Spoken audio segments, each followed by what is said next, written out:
Okay, what now follows is basically my diary from when I walked out of a job that I was doing, and I walked into Dartmoore National Forest down on the south west of England. I don't know if you'll get anything out of it, but maybe you will. It's pretty basic, but I don't know. Anyway, see what you think. So, first night is when I'm still at work. As everyone prepared for Savannah's birthday party in the staff room, I packed up Woody, my 40-litre rucksack, and said goodbye to Chris, the only one who knew my plan, and I got mentally ready. I joined in the party for a bit and hugged everyone a lot, and then at about 10 I left. As I escaped through the fire exit, a group of about 5 of my friends noticed me from the bottom of the path. I hid. Damn it. After 5 minutes, silence reigned and I quickly snuck away again, but I already knew the damage was done and they knew I was leaving. Somehow they saw my rucksack. I was pathetic. I didn't want anyone to see me, goddammit. I wanted to get as far as possible away tonight, because I didn't want to bump into any PGL cars in the area tomorrow. That was where I was working, PGL. So I walked, and I walked, and I walked. Through Ross, and up into the woods beyond. And there, on a very steep slope, between 2 trees, I put my hammock and waited, camped out till the morning. So then day 1 travel. Woke up at 6 with the birds, feeling really great. I want to get up, which was good. I got up and helped a woman get her dog's ball down from a tree. Then I walked and walked and walked. I got a free glass of water from a bar.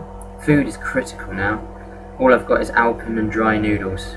I managed to hitch a little lift from a guy called Pat, an ex-traveller, for a few uphill miles. Hitching's really good. Heading to Monmouth at the moment. I camped in the woods by the side of the road. It's an extremely cold night because my woolen socks got soaked because of all the dew and crap. Damn it! Day 2. I've come so far. I got a lift off Adrienne, a Portuguese girl, into Monmouth, which saved me ages. I went into the Lidl and got a great new tramp jacket for 10 quid. Well warm and trampy. I threw away my other one. I got some beans, carrots and some juice too, and I had a great brunch. Then I managed to hitch all the way to Chepstow, from Sinead and Josh, 2 amazing youngsters with a passion for travel. Josh is about to go do Canada and Sinead wants to quit and come with me. See what happens as I exchanged numbers. I didn't hear from her again, annoyingly.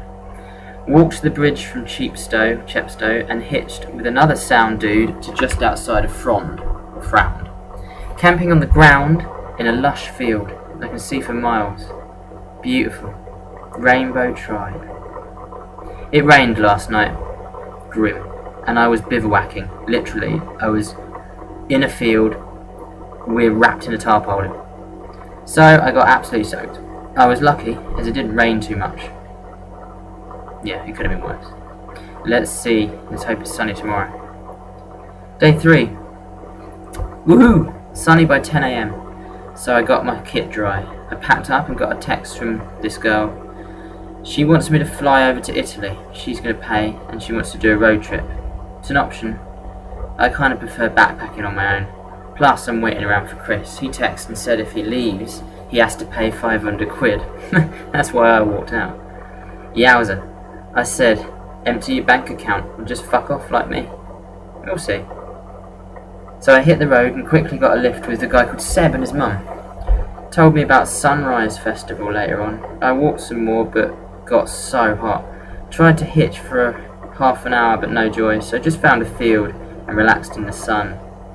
Continued but nowhere to hitch because it's a main road, but hey, then all of a sudden a guy stopped without me even asking to. A guy called Martin, a carpenter, and he took me way up the hill. So hot, thank God for that lift. My balls are so sweaty.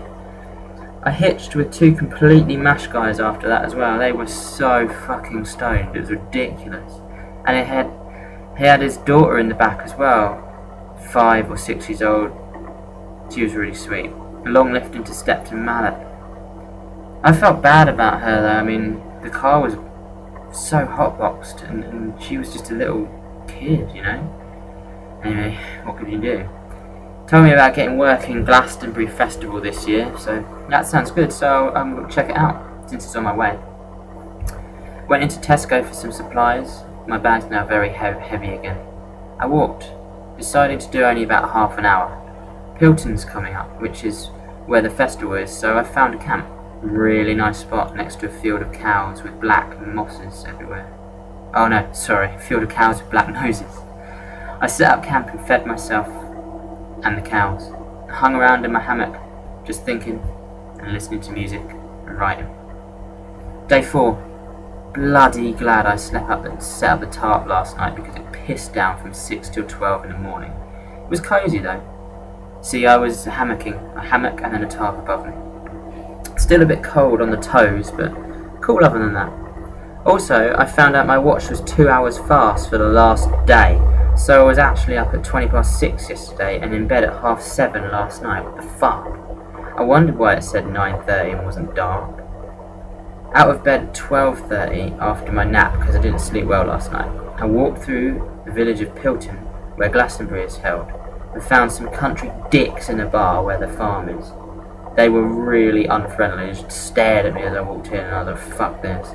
Anyway, walked. Then I met a really nice guy, John, who showed me where the farm was, because it's not signposted. The site office was closed on Sundays, however, so I've got to come back tomorrow, well, if I'm still here. As I was leaving, the rain started coming down with a vengeance. Luckily, I found a deserted old barn. Didn't have any walls, but it had a roof, and I was sheltered there for a while. And then I kept seeing people pass by, finishing this walk for water challenge thing, and coming away with water bottles in camping style. So I thought, yeah, alright, it sounds like a good blag. So once it stopped raining, I tagged on after a small group and went to the finish area, greeted with smiles and a "you made it then."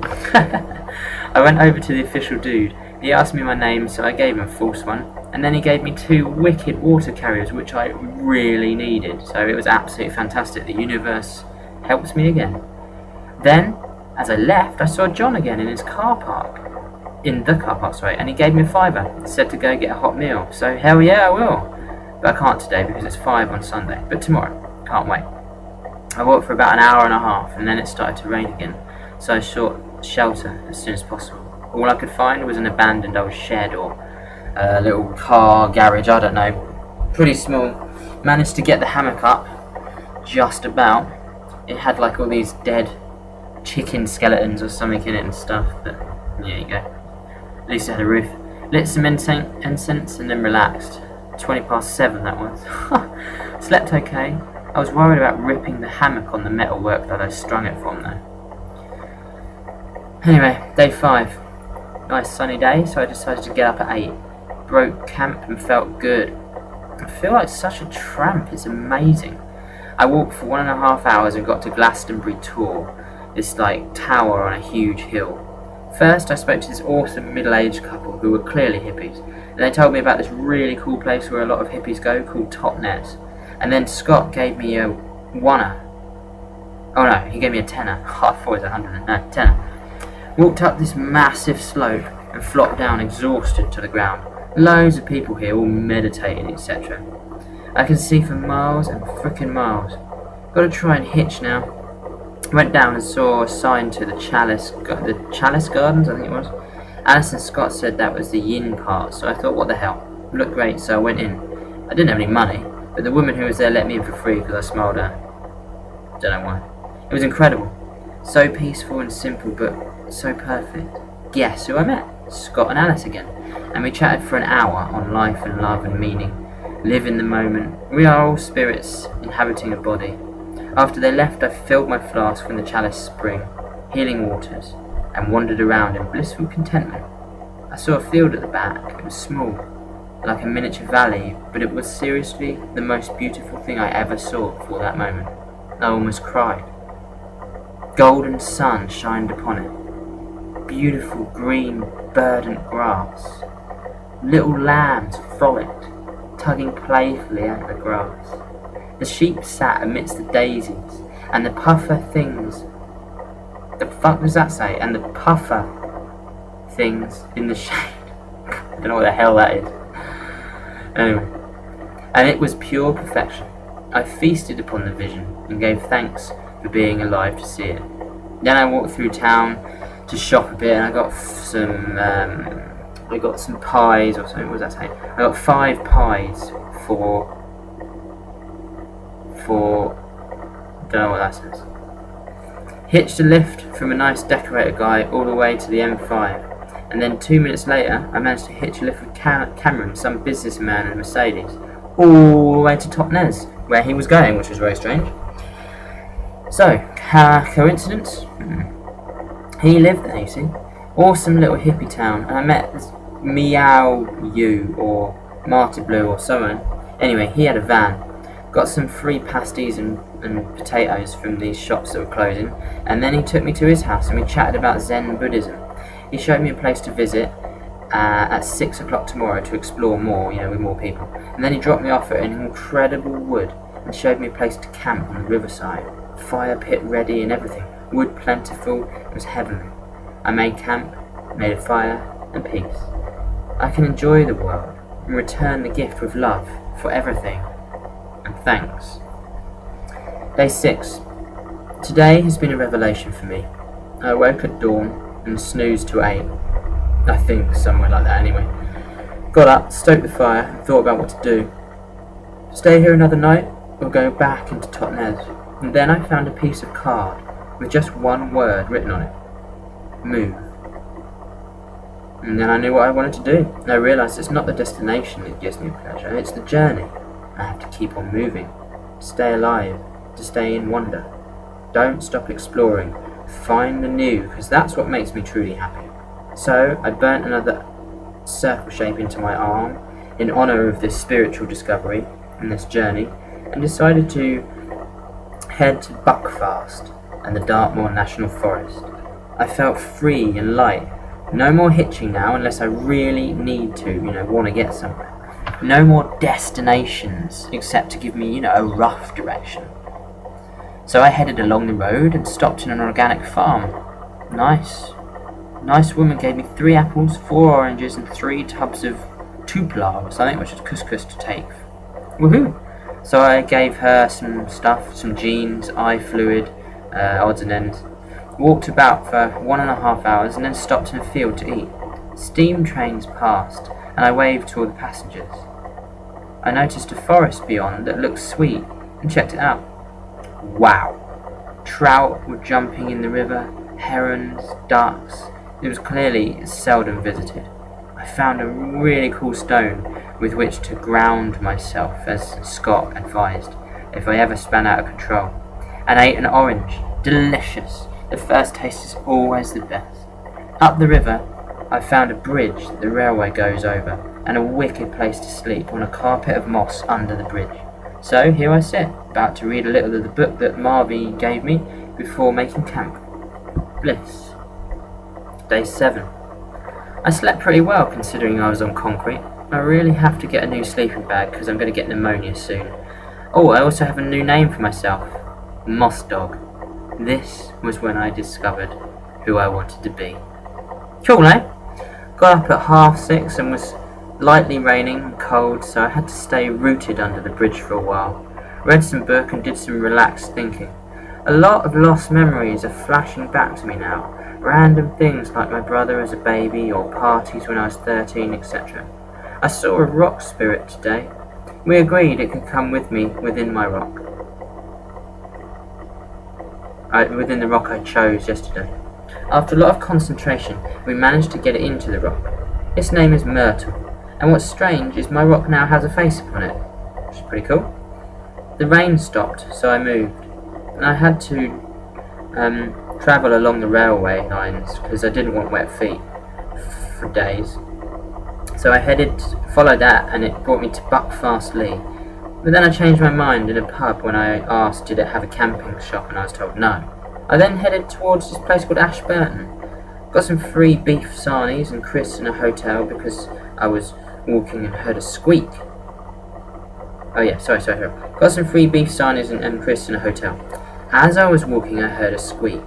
There on the edge of the grass lay a panting grey rabbit on its side, legs kicking in the air, dying. I wrote about that. It's something about, I can't remember what I've called it, but it's all about that rabbit dying. Perhaps it had just taken a hit from a moving car. I set my bag down and knelt before it.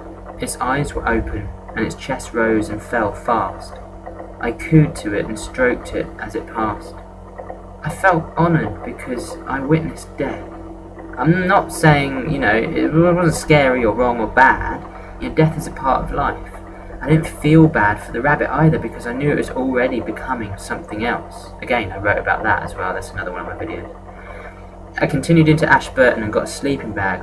It's proper, decent sleeping bag as well. Thermal socks as well, which I stole. Sorry about that. 3 strawberries, which I was given. A jam bun, cake, all deposited, and I deposited all my cash so I didn't have to carry it around with me anymore. Chatted to the girls in the information centre for about an hour about travel and stuff. Her name was Serena, and Barbara was the other one. They really inspired me about India and Ireland especially. I have a taste for Ireland next. I walked up a mental hill, sweat my bollocks off, and I have a nice rash now, and got into Dartmoore Park.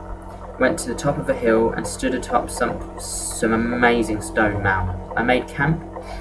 My dad texted me. He's worried as my family just found out that I ran away from my job and I'm on the road again. So I decided to text back in a nonchalant, offhand kind of way and tell him I'm fine. Horses were over in the other field next to me.